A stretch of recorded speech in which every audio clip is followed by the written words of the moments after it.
Hello, Robotics Notes fans. Happy November 19th. It is 3:07 in the morning, and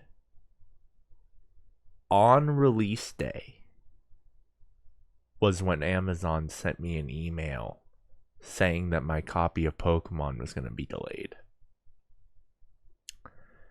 So, how are you guys?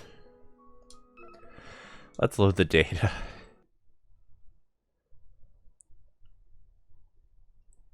Robot clinic since 2001.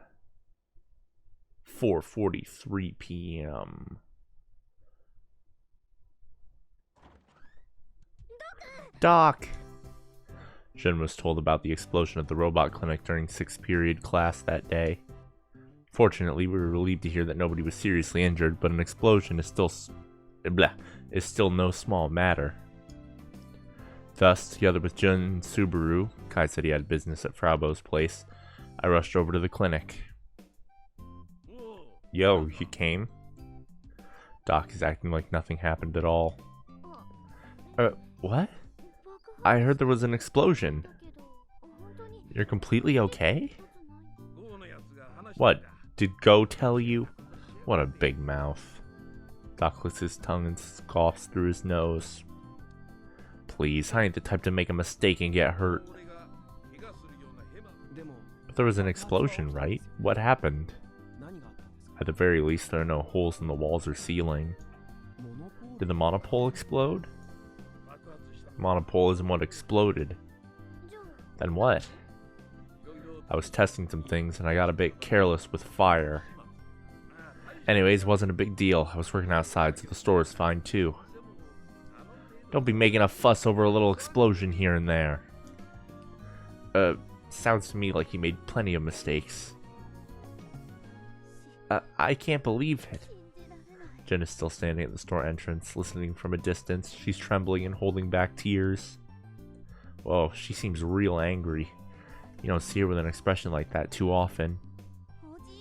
Grandpa, I was super worried. Oh, I didn't know you were here too, Jun. You only just recovered. Don't push yourself so hard. You're right. I'm so sorry for making you worry, Jun. It's just, this is my passion. It's been a long time since my remodeler's blood burned like this. I need to get a little adventurous if I'm going to work on something like a monopole. This is new territory. I'm prepared for all of Tanagashimi to go boom. I ain't got no regrets. Please feel free to regret more. Acting like you care now. If you ain't ready to die for this, take the monopole and hide it under some mountain. Don't ever think of it again. Robot Club, you're the one who said you wanted to use the monopole in the robot. I'm just doing what was asked of me. That's why I'm putting my life on the line for it. I'm not telling you to die, but you at least need to have that much determination. Grandpa. Sorry, Jun. This is just who I am. Don't get me wrong. I don't plan on kicking the old bucket. I ain't going to lose to you kids just yet. Doc is definitely way livelier than he was before the surgery. So, Doc, is there really a chance of the monopole exploding? Nope. Doc shrugs his shoulders. Casually tried chopping at it, but it was fine. Casually? So what exactly is a monopole? But I did learn something pretty interesting. Take a look. Doc carefully places something on the counter. It's a small bottle. Inside of it is some sort of blackish powder. Looks like gunpowder, but it's actually the monopole ground to dust, basically. He opens the lid of the bottle and pours the powder onto a white sheet of paper. Strangely enough, there's some sort of rainbow-colored smoke faintly visible. It glitters and shines. It's beautiful. Is it safe to touch? It'll just tingle a bit. It has a little heat. Not enough to burn you, though.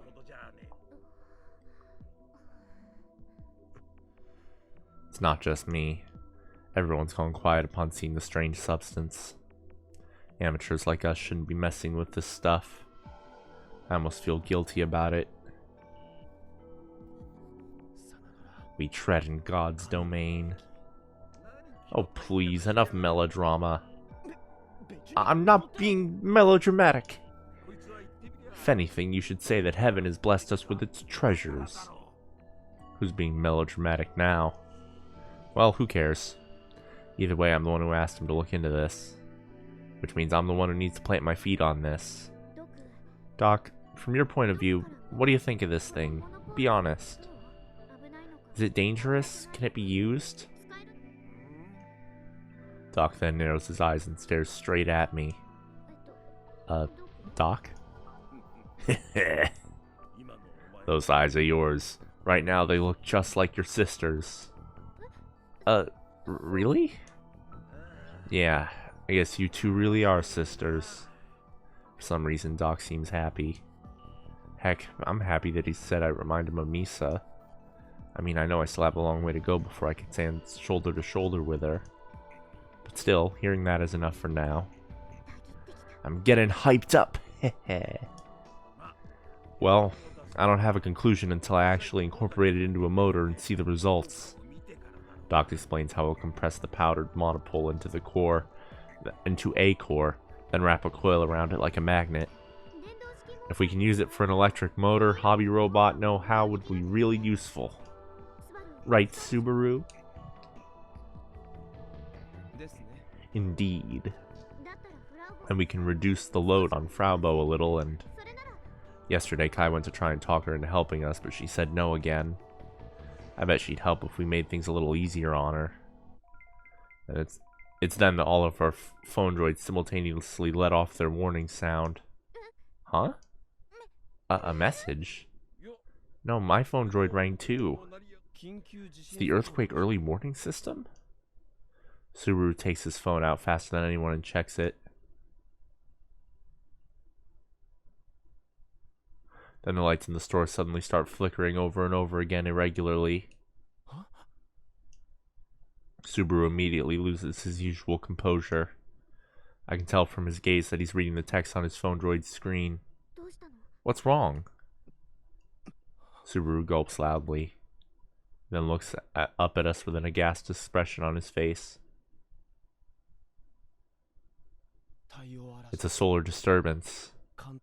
It hit Kanto directly. Directly? As to what that actually meant, I couldn't even begin to imagine at the time.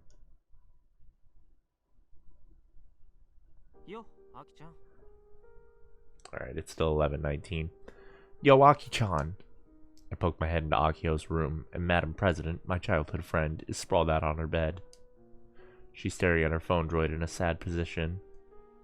The screen says there's a call in progress. The person she's calling is Misa. Akio notices me enter, hangs up, and sits up. Kai, did you see? Wow, she's really dressed up for lying in bed. Nope, I got the general idea off Net News and Tweepo, though. Tokyo's crazy right now. So I hear. Akio's not doing so good. Well, I had a feeling she'd be like this. Any contact with Misane? Nope. The solar disturbance scored a direct hit on eastern Japan. Tokyo is experiencing major blackouts all over. The capital is pretty much entirely paralyzed. Aki-chan, got any candy? Yeah, I got one. There's a bag of space candy in her room. I take one out and pop it into my mouth. Tokyo's having blackouts, right? Didn't they say it'd take about 2 hours to restore things? What? I heard it'd be a week or more. Whoa, hold on. There's a huge difference between 2 hours and a week.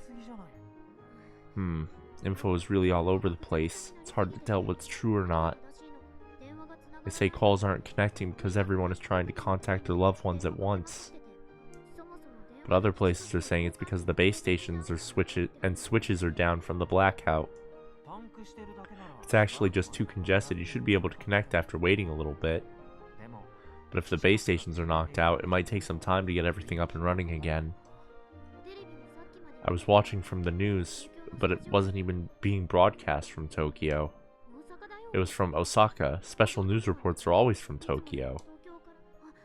Akio is looking at Tweepo on her phone droid as she exclaims, "Kai, look!" She beckons me over, and I sit next to her and look at her phone droid. What is this? A screen cap? It's blank. It's not. This is a live broadcast. Now that you mention it, I can hear helicopter sounds.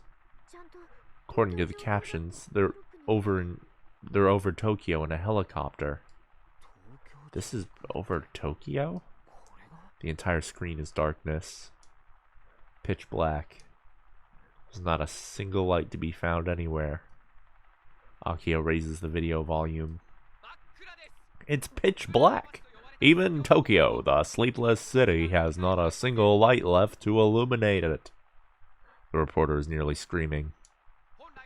Usually, businessmen commute home at this hour, with restaurants and the like lighting up the night sky. We're looking at possibly a residential area. Several homes appear to be burning, lighting the area. The 14 million residents of Tokyo are somewhere in this darkness, anxiously waiting for power to be restored.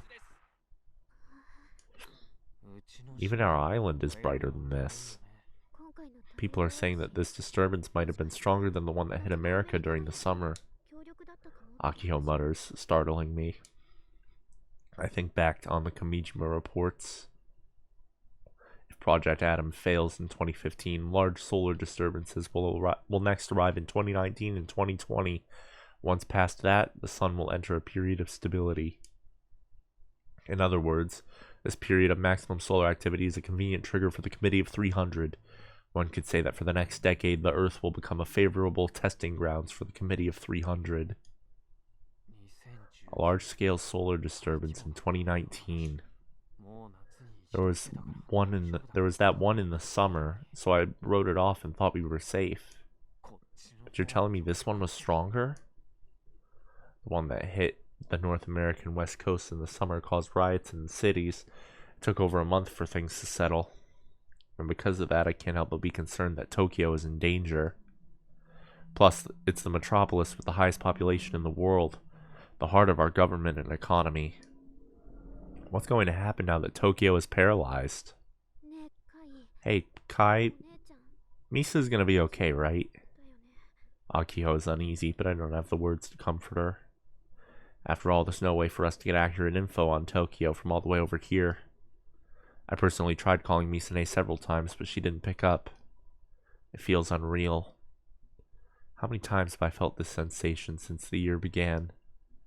Sure, the news says that Tokyo's been hit by citywide blackouts and all that all functionality has ceased. But to us on Tanegashima, looking at the mess of info, it just seems like someone else's problem. I can't even imagine how people in Tokyo feel right now, how they're getting through tonight. Tokyo is too far away.